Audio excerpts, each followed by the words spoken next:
मार्गदर्शक है। देखा ना, इसका वचन मेरे पांव के लिए दीपक है और मेरे मार्ग के लिए उजाला है। हालेलुया। आइए वचन पढ़ते हैं। मरकुस रचित समाचार का 4 अध्याय और तीसरे पद पे पढ़ेंगे। सभी लोग जितने भी हैं ध्यान से वचन को सुनेंगे। जी सुनो, एक बोने वाला बीज बोने निकला। पहले लिखा है सुनो। क्यों? क्योंकि हम सुनते हैं। बात है भैया 4 महीने हो गए, कुछ हो नहीं रहा है। सबसे पहले हमें सुनना है। लिखा है सुनो, एक बोने वाला बीज बोने निकला। ठीक, फिर क्या हुआ? बोते समय कुछ मार्ग के किनारे गिरा। बोते समय कुछ बीज मार्ग के किनारे गिर गए और पक्षियों ने आकर उसे चुग लिया। और पक्षी आए और पक्षियों ने उसे आकर चुग लिया। कुछ पथरीली भूमि पर गिरा। कुछ पथरीली भूमि पर गिरा, जहाँ उसको बहुत मिट्टी ना मिली। जहाँ पर ऊपर तो मिट्टी था लेकिन नीचे पत्थर था, पथरीली भूमि थी, जिसकी वजह से वो जल्दी तो उगा लेकिन जड़ नहीं पकड़ पाया। आगे और मिट्टी ना मिलने के कारण जल्द उग आया। और जल्दी उग आया। और जब सूर्य निकला तो जल गया। तो वो जल गया। क्यों? क्योंकि उसका जो जल था वो पथरीली भूमि की वजह से जल पौधा वो जो था जल नहीं पकड़ पाया, और जिसकी वजह से वो उगा तो जल्दी था लेकिन सूरज की रोशनी पड़ते ही सूख गया। ठीक, और जड़ न पकड़ने के कारण सूख गया। कुछ झाड़ियों में गिरा। और झाड़ियों ने बढ़कर उसे दबा दिया। अब ये झाड़ियों की जो भूमि होती है बहुत अच्छी होती है, उपजाऊ होती है। जैसे बीज डाला गया वो उसमें उगा और बहुत तेजी से बढ़ा। लेकिन एक प्रॉब्लम थी, झाड़ियों में जब पौधा बढ़ रहा था तो साथ में आसपास की झाड़ियां भी बढ़ी, और जो झाड़ियां बढ़ी उन पौधे से और तेजी से बढ़ी और उनको दबा दिया। फिर वह फल न आया। वो फल नहीं आया, परंतु कुछ अच्छी भूमि पर गिरा। और कुछ अच्छी भूमि पर गिरा और वह उगा और बढ़कर फलवंत हुआ। फल आया और कोई 30 गुना, कोई 60 गुना और कोई 100 गुना। और लिखा है यीशु ने भी कहा कि जिसके सुनने के कान हो वो सुन ले। अब ध्यान समझिए, यहां पर 4 तरह की भूमि का जिक्र किया गया है। कितने प्रकार की? एक किसान है और बीज लेकर खेत में जाता है।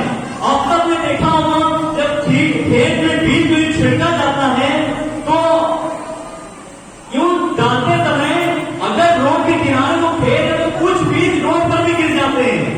तो लिखा है बोते समय कुछ बीज रोड पर गिर गया और पक्षियों ने आकर से चुग लिया। फिर बोते समय कुछ पथरीली भूमि पर बीज गिर गया और जल्दी तो उगा लेकिन सूरज की रोशनी पड़ी और वो जल्दी सूख गया। फिर तीसरा जो था, बोते समय कुछ बीज झाड़ियों में गिरा और जल्दी उगा, तेजी से बढ़ा, लेकिन झाड़ियों में उससे भी आगे बढ़कर उसको दबा दिया। और लास्ट में लिखा है कुछ बीज अच्छी भूमि पर गिरा। अब ध्यान समझिए, यहाँ पर 4 तरह की भूमि का जिक्र किया गया है।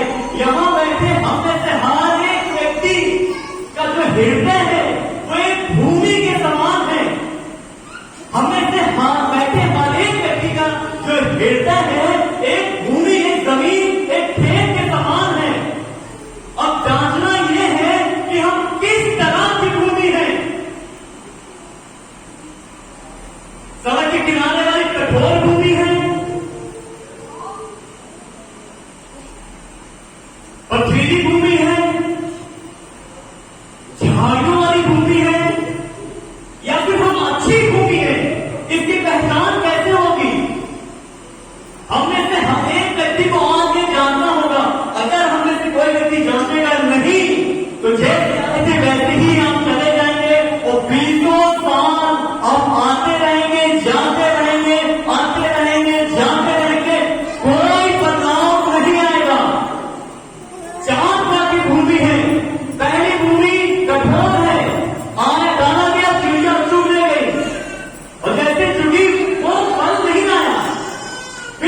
दूसरी है पथरीली भूमि, वहां भी हुआ, लेकिन जो है पथरीली ने जड़ ना पकड़ने के कारण जल्दी सूख गया। अब एक सूखा पौधा या फल आ सकता है? नहीं, वो भी फल नहीं आया। फिर झाड़ियों में जो डाला गया था वो भी उगा, लेकिन आसपास की झाड़ियां भी उगी, उन पौधों को दबा दिया और लिखा है वो भी फल नहीं लाया। सिर्फ फल कौन आया? जहां जो अच्छी भूमि पर डाला गया बीज फल आया। अब एक सवाल है, बीज बुरा है या कि भूमि बुरी है? खराबी कहां है? हम कहते हैं फलवंत नहीं होते, फलवंत नहीं होते, फलवंत नहीं होते, फल नहीं आ रहे, फल नहीं आ रहे। बीज में प्रॉब्लम है कि भूमि में प्रॉब्लम है? यानी जमीन में प्रॉब्लम है, हमारी जो हृदय है यानी हमने प्रॉब्लम है, वचन देने वाले में प्रॉब्लम। वचन देने वाला लिखा किसान है और किसान परमेश्वर है। भाभी ने जैसे कहा कि ये मत सोचिए कौन देगा, यही सच्चाई है। अरे क्या कोई भी व्यक्ति देता हो, देने वाला परमेश्वर है, किसान परमेश्वर है, कोई भी व्यक्ति देता हो, लेकिन बीज देने वाला परमेश्वर है।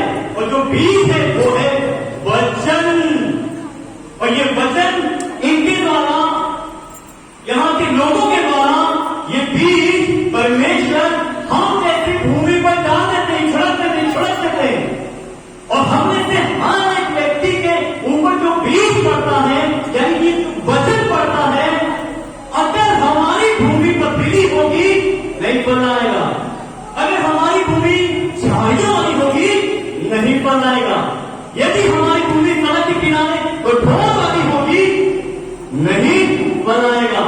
फल कब आएगा? जब हमारी भूमि अच्छी होगी। मेरे साथ बोलिए, परमेश्वर मेरी भूमि को अच्छा करेंगे और हम 100 गुना फल लाएंगे। और ये वचन के अर्थ को हम लोग समझते हैं, इसी के 13 पद को पढ़ेंगे। अब ध्यान सुनिएगा, अगर हम भी सुनिया कुछ भी नहीं पल्ले पड़ने वाला। फिर उसने उनसे कहा,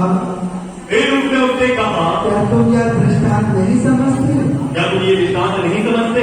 तो फिर और सब दृष्टांतों को कैसे समझोगे? और दृष्टांतों को कैसे समझोगे? बोने वाला वचन बोलता है, लिखा है बोने वाला बीज बोलता है, बोलने वाला बीज बोलता है, यानी बोलने वाला परमेश्वर, बीज वचन बोलता है जो मार्ग के किनारे है, जो मार्ग के किनारे गिरते हैं, जहाँ वचन बोया जाता है, ये जो वचन बोया जाता है ये वे हैं जब उन्होंने सुना जिन्होंने वचन सुना तो शैतान तुरंत आकर वचन को जो उसमें बोया गया था, जो भी वचन बोया गया था उठा ले जाता है। अब ध्यान सुनिए, एक भूमि का जिक्र करते हैं। सबसे पहली भूमि वो कौन सी है? सबसे पहली भूमि कौन सी है जहां पर बीज पड़ गया? वो है मार्ग के किनारे वाली भूमि। अब यीशु मसीह समझा रहे हैं, सुनिएगा, यीशु मसीह कह रहे हैं ये वे लोग हैं जिन्होंने वचन को सुना, लेकिन शैतान आया और उनके अंदर से वो वचन को चुरा के लेके भाग गया।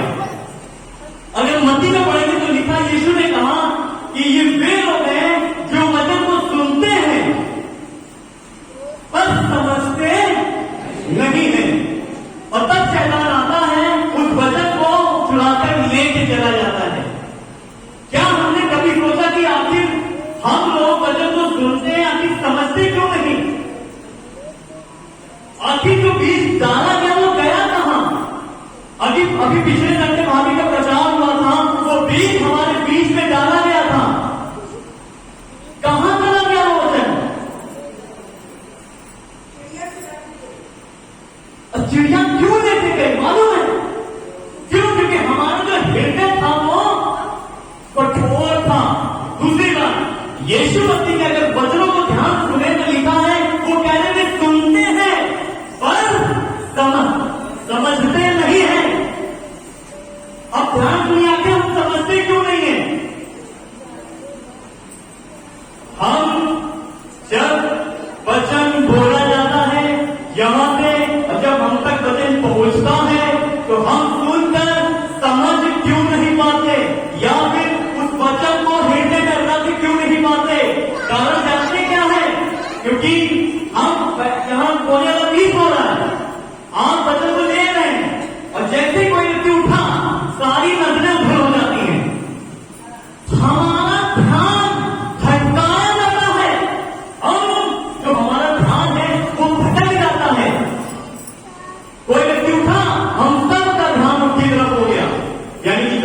बोला जा रहा है, यहाँ से दिया जा रहा है, ये वचन दिया जा रहा था, वो सुन रहे थे और जैसे ही कोई व्यक्ति उठा उधर देखना शुरू कर दिया।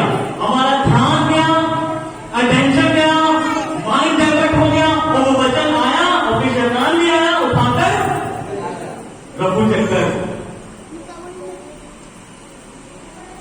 आपके पास जो ये वचन दिया जाता है इसकी कदर करें। ये वचन बहुतों के पास नहीं पहुंचता। आप और हम धन्य हैं जो हमें परमेश्वर का ये वचन मिलता है। आपको शायद पता नहीं है, बहुत से दुनिया में ऐसी जगह है जहां पर एक वचन के लिए लोग तड़प रहे हैं कि कोई आए मुझे कलाम सुना दे, कोई आए मुझे वचन सुना दे। लोग तड़प रहे हैं। आपको पता है चाइना में पेशेंट को कितना सताया जाता है? बिल्कुल खुलेआम तौर पर उनके कलीसिया से क्रूर को निकाल दिया गया है और उनकी बाइबल को ले लिया गया है और कहा गया है कि जो बाइबल है दो मुझे, मैं सरकार कह रही कि मैं जो हूं इसको अपने तरीके से रिटर्न करूंगा फिर से और फिर दूंगा, तब तुम प्रचार करो। और वो भी चाइना में आप खुलेआम तौर पर प्रचार नहीं कर सकते, खुलेआम प्रार्थना नहीं कर सकते। आपको पता है बहुत से मसीही वहां सताव झेल रहे हैं और सुबह 4, 4:30 बजे एक गुफा है, वहां पर लोग इकट्ठे होते हैं सुबह 4:30 बजे और जैसी सुबह होती है 2 घंटे के अंदर अंदर सारी बातें खत्म कर दी जाती है ताकि कोई सरकार आकर उन पर दबाव न डालने पाए। हम जैसे कोई विभाग देखने लगते हैं, जैसे कोई आदमी जा रहा है उसको देखने लगते हैं, मोबाइल उठाते हैं तब मैसेज देखने लगते हैं। मालूम है हम उस वचन की बिल्कुल भी कदर नहीं कर रहे। तो जिनको कदर है वो खा ले जाएगा, जिसको कदर है शैतान बाइबल क्लियर कर रही है। यीशु मसीह वो खुद बोल रहे हैं, वो कोई और क्लियर नहीं है, वो कह रहे हैं शैतान है वो। जब कोई व्यक्ति सुनता है और समझता नहीं है तो शैतान आता है, चुराने जाता है। हम जब यहां बैठे हैं तो जो कोई वचन सुना बहुत गौर से सुनिए, उसको समझने की कोशिश करें, क्योंकि हम धन्य हैं जो हमें वचन मिल रहा है। तो उसे कितनी तकलीफ होती होगी उन लोगों को जिनके बाइबल ले ली जा रही है, कलीसिया में क्रॉस लगाया जा रहा है और कोई भी बाहर प्रचार नहीं कर सकता। इन गुफाओं में जा जाकर छुप छुप के खुदा की महिमा कर रहे हैं लोग। हम मोबाइल उठाते देखते हैं प्रचार चल रहा है, चलने को अब तो मौका आया है सोने का, अब हमें सोना है, यही तो वो टाइम है। भाई जब गीत बजते तो बाता भी बजता है, नींद खराब हो जाती है, वचन के टाइम मजा आता है सोने में। हम मोबाइल का वेट करके कोई मैसेज आगे तुरंत देखते हैं और नहीं आया तो वेट करके आया क्यों नहीं। हम घर पर अपना मन रख के आते हैं, हम यहां बैठे तो होते हैं लेकिन हमारा मन घर पे होता है। घर में क्या हो रहा है, घर में दरवाजा कैसा खुला तोड़ दिया नहीं तोड़ दिया, मेरा मन चिंता में पड़ा रहता है, कर्ज देना है, ऐसा करना है, वैसा करना है। ये सारी चीजें हमारे मन पे तय कर कर हमारे मन को विचलित करती है। क्यों? क्योंकि ये वचन हम सुनने ना पाए, समझने ना पाए।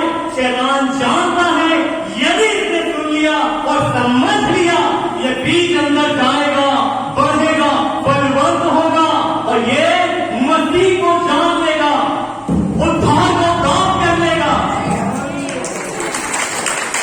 इसलिए मैं फिर से कहता हूं, हम में से हर एक व्यक्ति दूसरों के लिए नहीं, जब भी मतलब वो बिल्कुल सावधान हो जाए, फोन को साइलेंट मोड पर डाल दे, एयरप्लेन मोड पर डाल दो, फोन को बिल्कुल दिखाने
गंभीर नहीं है, तो आज ये वक्त है कि हम गंभीर हो जाए। अपने मैं बार बार कहता हूं, अपने पड़ोसियों को बोल के रखिए कि वचन के टाइम कोई मुझे डिस्टर्ब नहीं करेगा। अपने आस पास वालों की बिल्कुल नजर मत कीजिए, चाहे कोई भैया भी जा रहा हो, भाभी जा रही, सारी गली का देखने लगती है। कोई व्यक्ति जा रहा, सब मुझे टेंशन हो जाता है। कोई व्यक्ति आए, अगर कोई व्यक्ति वचन के टाइम आता है तो चुपचाप धीरे से आए और बैठ जाए, किसी दूसरे को डिस्टर्ब ना करे। ये सब डिसिप्लिन है और इन सब को करने के द्वारा हम उस वचन को सुनकर अच्छी से समझ पाएंगे और वो कठोर भूमि जो हमारी है वो हमें तोड़ देगा। वो वचन हमें हृदय को नम्र बनाएगा। इसीलिए जब परमेश्वर का वचन हो, हमें से हर एक व्यक्ति उस वचन पे मन लगाए, क्योंकि नीति वचन 16:20 में लिखा हुआ है, जो वचन में मन लगाता है वो कल्याण पाता है। हालेलुया। जो वचन में मन लगाता है वो कल्याण पाता है, और जो वचन को तुच्छ जानता है वो नष्ट हो जाता है। क्या हम चाहते नष्ट हो जाए? क्या हम चाहते हैं हम लोग नष्ट हो जाए? तो क्यों पड़ोसी को देखते हैं? कोई आ रहा जाने दो, कोई जा रहा जाने दो, कोई क्या पहन के पहनने दो, कोई क्या नहीं देते मत देखो। कुछ भी हमारा मन, हमारी आंखें, हमारा दिल, दिमाग बिल्कुल सीधे होना चाहिए, परमेश्वर की तरफ होना चाहिए और ये वचन की तरफ होना चाहिए। अपने हृदय को तैयार करें और जब कभी भी वचन हो, स्टार्ट और तुरंत प्राप्त करें, हे खुदा मेरे अंदर तो कठोर मन है, इसको उपजाऊ बना दे, ताकि जो बीज डाला जाएगा वो फलवंत होने पाए। उस खुदा से दुआ करें। तुलसी 3:16 में लिखा है, परमेश्वर के वचन को, यीशु मसीह के वचन को अपने हृदय में अधिकारी से बसने दो। कैसे? अधिकारी से बचने दो। क्यों? आखिर ये वचन मेरे हृदय में अधिकारी से बचेंगे तो क्या फर्क पड़ेगा? क्योंकि हम लोगों ने अपने मन में कचरा जुटाई से बचा लिया है, तो परमेश्वर का वचन हमारे हृदय में कैसे आएगा? इसीलिए जब कभी भी खुदा के कलाम की ओर बैठे, बिल्कुल सीरियस हो जाए। बहुत हम धन्यवादी लोग हैं कि खुदा ने बिल्कुल आराम से वचन मिलता है, आराम से सब करते हैं। और लोगों के इतिहास को देखिए, लोग ताकते थे इस वचन को पाने के लिए। कुछ लोग दिन भर मेहनत करते थे और सैकड़ों किलोमीटर तक जाते थे और पत्थरों पर लिखा करते थे, मन फिराओ, पश्चाताप करो, ताकि जो उस वचन को पढ़े अपने मन से पश्चाताप करे। वचन नहीं मिलता था, आज वचन मिल रहा है। मेरी रिक्वेस्ट है आप सबसे कि वचन की कदर करो। एक वक्त आएगा जब हम बचाएंगे और हमारी भी कदर नहीं होगी। इसलिए जब कभी भी ये वचन बोया जाता है, जब कभी ये बीज बोया जाता है, कोई भी प्रचार करे, अपना ध्यान केंद्रित करे। आपका कौन धारण करे? कोई आ रहा जाने दीजिए, जा रहा जाने दीजिए, क्या कहना है कोई मतलब नहीं। किसी अपने मन से कहे, मन प्रभु में रख, घर को छोड़ो, ऑफिस को छोड़ो, नौकरी को छोड़ो, हाथ दिमाग में इधर उधर बैठा हुआ है, उसको मन को खींच के यही डालिए और खुदा से कहिए, खुदा मेरी मदद कर कि मेरी जो भी भूमि कठोर है उसे आप बुझाऊ बना दे खुदा, ताकि तेरा प्यार दी गए और बीज मेरे अंदर आए और मेरे जीवन में फल आने पाए। हालेलुया। आइए दूसरे वचन की तरफ करते हैं। ये थी पहला जो माँ के किनारे गिराया गया था, और दूसरा क्या है? ध्यान रखिए, वैसे ही जो पथरीली भूमि पर बोए जाते हैं। देखिए पहला ये कि जो बीज माँ के किनारे गिरे। अब एक बात और मैं कहना चाह रहा हूँ, मैंने पहले ही कहा था कि हम में से हर एक व्यक्ति आज अपने आप को जांच ले कि हम कौन सी भूमि है। तो जैसा अभी मैंने बताया कि हमारा ध्यान भटकता है, तो हम अपने आप को जान ले कि आज भी हम वही कठोर वाली भूमि है। ये हम किसी दूसरे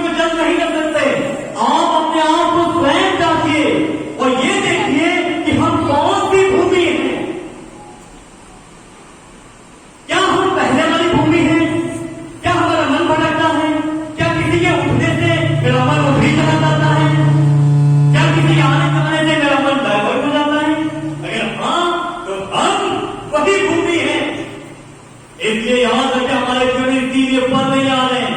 आज खुदा हमें बता रहे हैं कि बेटा आज मैं तुझे बता रहा हूं कि तेरे जीवन में फल क्यों नहीं है, क्योंकि वो हमें उस भूमि के बताना चाह रहा है कि ये इस तरह की भूमियां हैं और अपने आप को हम जांच लें कि हम कौन सी भूमि है।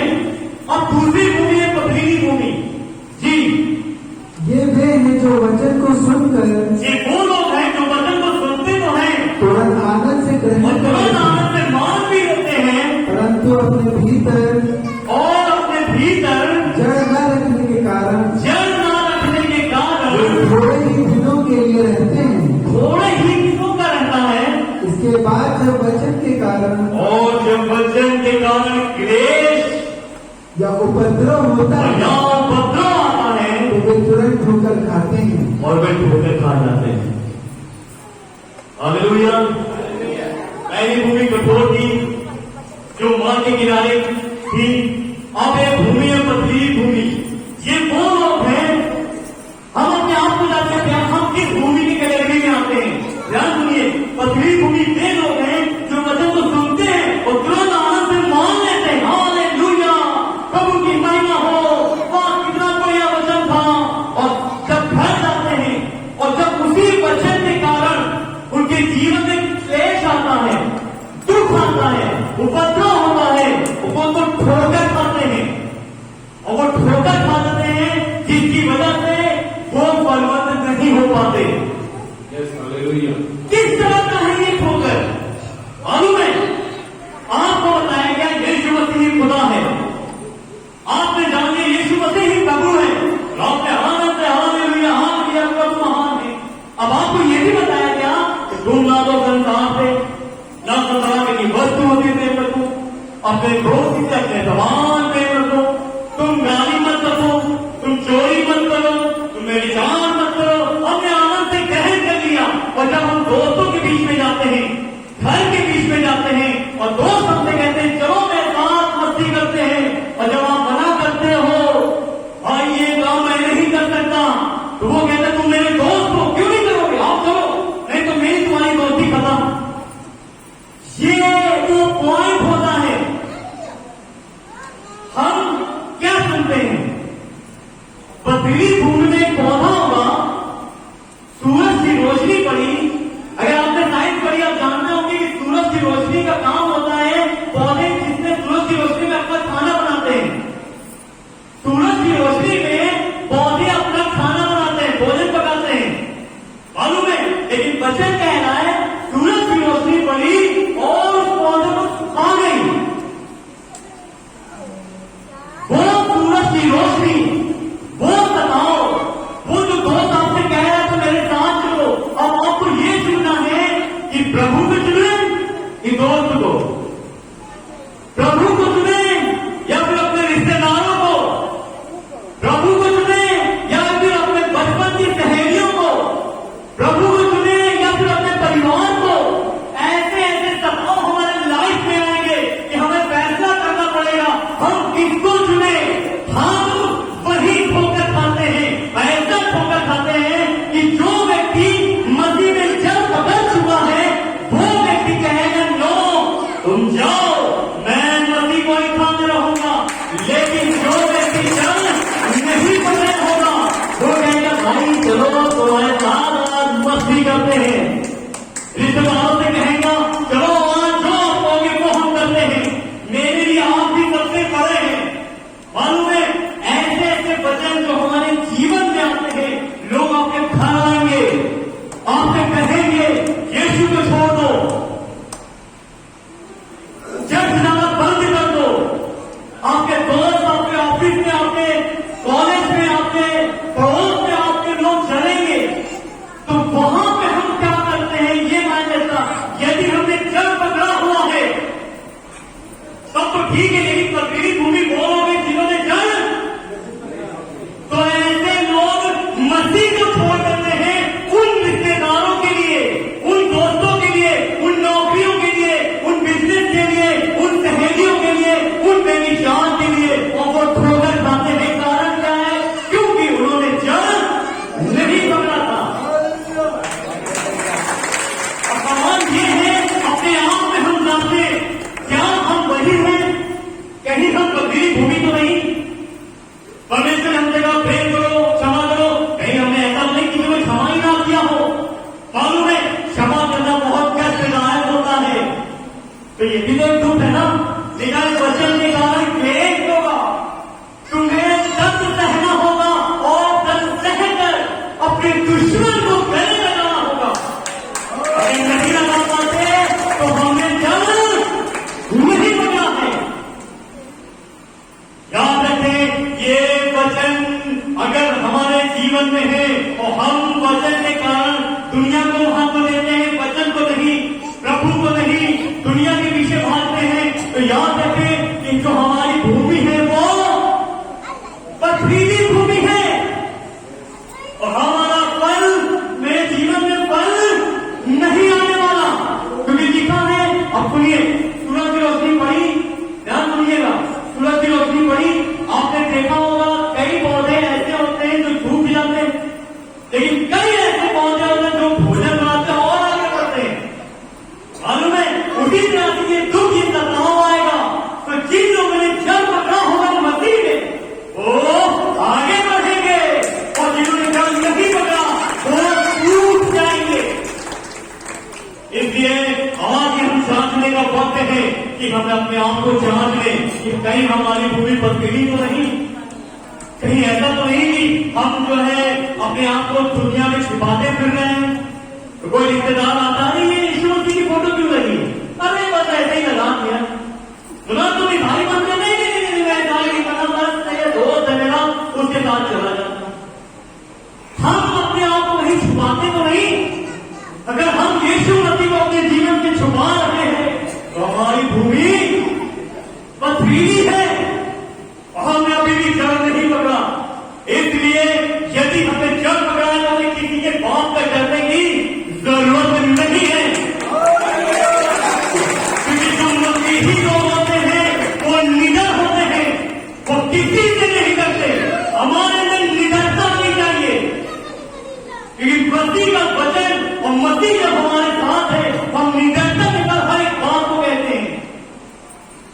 हालेलुया। इसलिए आज हम अपने आप को जांच लें कि कहीं मां के किनारे वाली भूमि तो नहीं, कहीं हम पथरीली भूमि तो नहीं।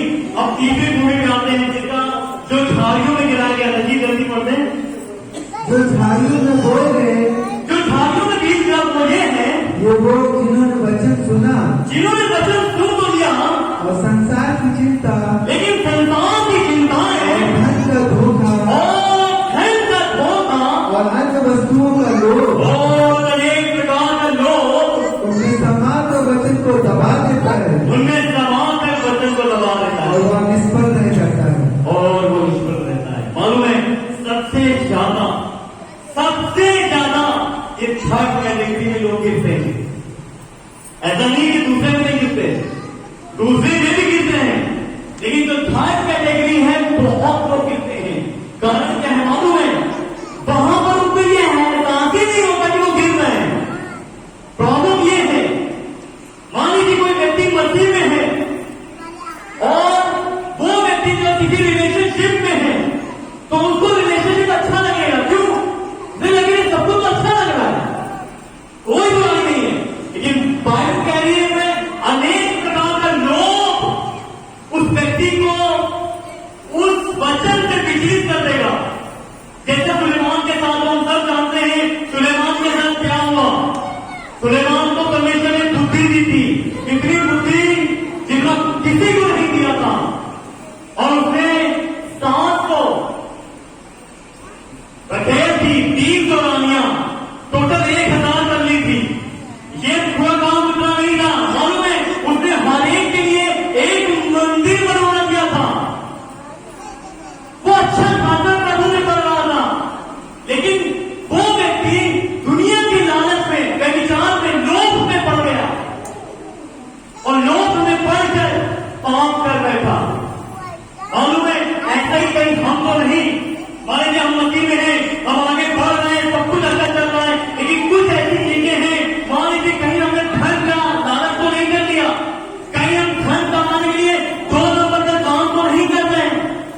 लिखा है संसार की चिंता, क्या हमारा नाम संसार में हो, कहीं हम संसार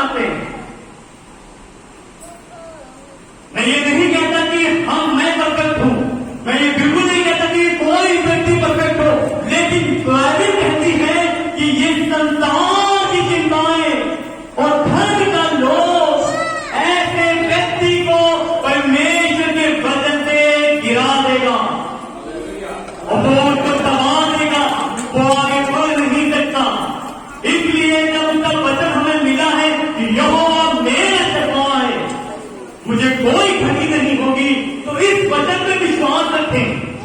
संसार में चिंताएं आएंगी, ऐसा नहीं कि नहीं आएंगी, आएंगी। मेरा लाइफ कैसे बनेगा, मेरा जीवन कैसे बनेगा, इन सारी चिंताओं को खुदा के हाथ में रखना है। लेकिन मैक्सिमम लोग नहीं कर पाते। वो कहते जब से मसीह में आए हैं ये दुखी दुख है, मुसीबत है, ये है वो है, और बहुतों ने यीशु को छोड़ दिया है, और बहुतों ने धन का लालच, धन के लालच में यीशु को छोड़ दिया है, और बहुतों ने यीशु को भी पकड़ा है और धन का काम भी कर रहे हैं, गलत गलत काम कर रहे हैं, व्यभिचार कर रहे हैं, गाली बकते हैं, चोरी करते हैं, दारू पीते हैं, विस्की पीते हैं, व्यभिचार में पड़े हैं, गलत गलत काम कर रहे हैं, और फिर भी सब यीशु का नाम ले रहे हैं। मालूम है वो भी चक्कर पड़ रहे हैं, लेकिन उनसे आगे वो झाड़ियां बढ़ चुकी हैं, उन झाड़ियों ने उन व्यक्ति को दबा दिया है, वो आगे बढ़ नहीं सकते। यदि हम मसीह में हैं और आज हम गाली बकते हैं, बुराई करते हैं, चोरी करते हैं, और संसार की चिंताओं में पड़कर गलत रास्ते अपनाते हैं, तो हम तीसरी कैटेगरी के भूमि हैं। याद रखिए, चाहे दुनिया पलट जाए, आसमान फट जाए, धरती पलट जाए, लेकिन यीशु को कभी भी नहीं छोड़ना है। धन के लाल में बहुतों ने यीशु को छोड़ दिया। सच बता रहा हूं मैं, मेरे सामने बहुत से एग्जाम्पल्स हैं जिन्होंने धन के लालच में यीशु को छोड़ दिया। क्यों? क्योंकि यीशु में रहकर 2 नंबर का काम नहीं करते बन रहा था। प्रॉब्लम तो यही थी, और ऐसे लोगों को संसार की चिंताओं ने दबा दिया। मालूम है, हम सभी जानते हैं यीशु मसीह ने 12 चेलों को चुना था। उन 12 में एक व्यक्ति था जिसका नाम यहूदा था। मालूम है, वो एक चोर था। क्या था? चोर था। ये मैंने बाइबल कहती है, यूहन्ना 12:6 में लिखा है कि जिस स्त्री ने यीशु के ऊपर इत्र डाला था, उसको गुस्सा करने लगा। वो कह रहा इतने में तो गरीबों को खिलाया जा सकता था। और यहां पे आगे लिखा हुआ है, उसने ये बात सच में गरीबों को खिलाने के लिए नहीं कही, बल्कि वो चोर था, और वो पैसे में जो भी डाला जाता था गरीबों को निकाल लेता था, और उसने ऐसा ही कार्य किया। उस यहूदा ने यीशु मसीह को पकड़वाने के लिए पुरनियों से, महायाजकों से 30 चांदी के सिक्के लिए। धन का लोभ। मैं ये नहीं कहता कि धन जरूरत नहीं है, धन आपकी बहुत जरूरत है, लेकिन बाइबल ये भी कहती है कि धन का लोभ सब प्रकार की बुराई की जड़ है। धन से प्यार नहीं करना है, धन का लालच नहीं करना है। जैसे एक पेन आता है, यूज एंड थ्रो, यूज किया उसमें खत्म हो गया फेंक देते हैं, वैसे ही धन का यूज करना है हमें, इस संसार का यूज करना है। और जैसे यहूदा, सोचिए यीशु मसीह के साथ रहते मुर्दे जिला काना नगर में, सोचिए मटकों को डॉक्टर में पानी को डॉक्टर में बदल दिया, लौटक को जिंदा कर दिया, आंधी को शांत कर दिया। यीशु ने कितने बड़े चमत्कार किए, और वो यहूदा जब इतने चमत्कार देख चुका, फिर भी उसने मन फिरा लिया, उसका मन भटक गया। जानते क्यों? क्योंकि यूरों को ये समझता था कि यीशु मसीह संसार में अपना राज्य स्थापित करेगा और मुझे कोई मंत्री का पद मिलेगा। लेकिन जब यीशु मसीह ने कहा कि इस स्त्री ने जो तेल डाला है, जो इत्र डाला है, मेरे मरने के लिए मेरा अभिषेक किया है, उसे पता चल गया कि ये मरने वाला है, अब तो कोई राज्य भी नहीं, अब क्या होगा? चलो यीशु को पकड़वा देते हैं। उसने पैसों के लालच में गलत रास्ता अपनाया। क्या हम भी ऐसे तो नहीं? क्या हमें पैसों के लालच में, व्यभिचार के लालच में, संसार की चिंताओं के चक्कर में पड़कर क्या हमने 2 नंबर का रास्ता तो नहीं अपनाया? अगर हम आज भी गलत रास्ते में चल रहे हैं, तो याद रखें हम झाड़ियों वाली भूमि है, और जो बीज बोया गया है बन नहीं जाएगा। ये संसार की चिंताएं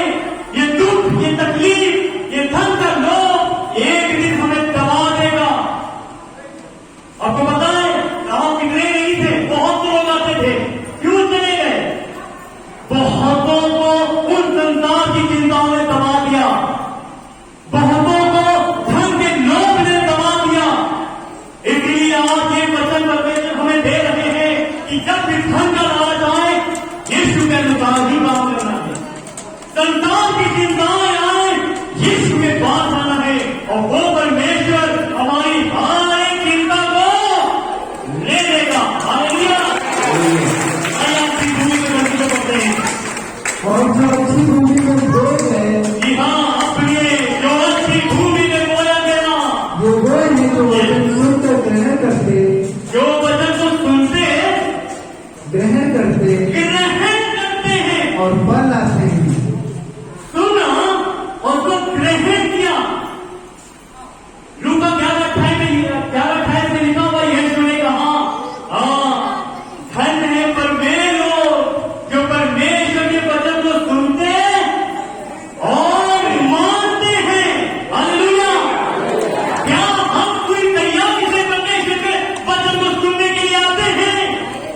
इसलिए जब भी हम प्रचार करते, कई बार हमने पूछा, क्या आप तैयार हैं? आप कहते हाँ, और अगले इसी वचन गायब। क्या हमने इस तरह की तैयारी की कि कहीं हमारी भूमि कठोर तो नहीं, कहीं हमारी भूमि पथरीली तो नहीं, कहीं हमारी भूमि झाड़ियों वाली तो नहीं? अगर है तो खुदा से हम दुआ करें, खुदा मुझे उपजाऊ भूमि बना दे। ये तभी होगा जब अपने आप देश से बाहर निकालेंगे, सबको माफ करेंगे, क्योंकि यीशु ने कहा, धन्य है वे जिनके मन शुद्ध है, क्योंकि वे ही परमेश्वर को देखने पाएंगे। अपने अच्छी भूमि वे लोग हैं। अब जांच देखिए, क्या हम वो हैं? क्या हम वो हैं? अच्छी भूमि वो लोग हैं जो वचन को सुनते हैं और ग्रहण करते हैं और उनको मानते हैं। और लिखा है, कोई 20 गुना, कोई 7 गुना और कोई 100 गुना फल लाता है। तो प्रॉब्लम कहां थी? भूमि में या वचन में या बीज में? प्रॉब्लम तो भूमि में थी और हम दोष लगाते रहे, हम परमेश्वर पर, पास्टर पर, हम बनी नहीं पा रहे, फल नहीं आ रहा, फल नहीं आ रहा, मेरे जिम्मे काम नहीं हो रहा, कितने महीनों से आ रहा हूं, कितने सालों से आ रहा हूं। भाई, जब तुम आते हो, ध्यान कहां रहता है? मन कहां रहता है? मोबाइल में, पड़ोसी पर, नौकरी पर, मन कहां है? इसीलिए नीति वचन में लिखा है, जो वचन पे मन लगाता है वो ही कल्याण पाता है। इसीलिए हमसे कहना चाहेंगे, यदि आप पैसा खर्च करते हैं, टाइम खर्च करते हैं, तो क्यों दूसरों को देखकर इतना अच्छा जो बीज बोया जाता है उसे क्यों नहीं ग्रहण करते? मालूम है, आप तो बहुत शोर करते हैं, बहुत से ऐसी जगह बिल्कुल भैया हमें बहुत प्यार करते हैं, आप इसमें कुछ नहीं बोलते, बिल्कुल सकती है। मालूम है, कई जगहों को मोबाइल रखवा दिया जाता है। अगर आपको आना है, मोबाइल रखिए, आपको यहाँ बैठना, शांति से बैठिए। बहुत स्ट्रिक्ट किया जाता है कई जगहों पर। आप इनके प्यार का गलत फायदा मत उठाइए।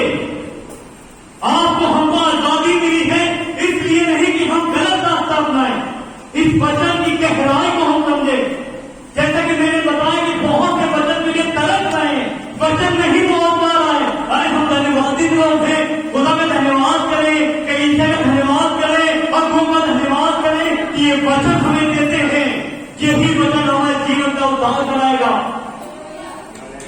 इसलिए जब भी हमारे एक अच्छी भूमि को लेकर आए, अपने खेत को जोते, पर्यावरण की जुताई करते, जैसे कहीं कांटे तो नहीं निकाल के फेंकिए, पत्थर तो नहीं निकाल के फेंकिए, झाड़ियां तो नहीं निकाल के फेंकिए। अपने मन में किसी के लिए कोई भी हो, कौन सा वहां मत रखिए, मन को शुद्ध लेके आइए और यह बीज बोया जाएगा, आपके जीवन में आएगा। और मैं गारंटी देता हूं, आप सभी के जीवन में अवश्य ही फल आने पाएगा। आप सबको आशीष दे। परमेश्वर वचन के द्वारा आपको